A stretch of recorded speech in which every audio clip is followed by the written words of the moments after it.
All right, this session talks about the research points, the research that actually underpins 7Sim and how it was developed. It's important to have an understanding of from whence this methodology came, so you have a degree of comfort that it's actually based on some evidence that's out there. Now, when we looked at developing this method, we were approached by a number of clients who wanted a really simple method that the people could use on the shop floor, in middle management, that sort of thing. So we went to look at, oh gee, how does this thing work, process improvement. We knew a fair bit about that space.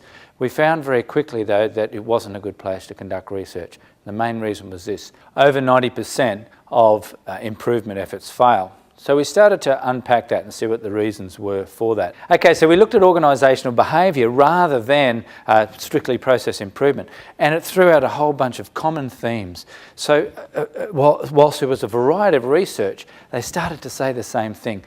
Overwhelmingly, senior leadership sponsorship, and I talk about that throughout this series, the need for senior leadership sponsorship or don't bother doing the improvement. Plain spoken and extensive consultation, the best people on the improvement team, and the other keys to improvement. That's covered in the session called Keys to Improvement. They came out of the research.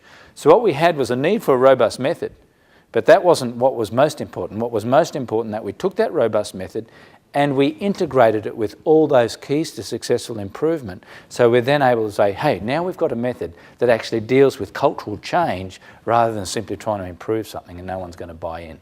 Okay, so they're the research points that we used, and they're important to give you a degree of comfort that the methodology you're about to use, if you follow the path that is set out in front of you, that bouncing ball that I'll be speaking of often, you will succeed with your improvement.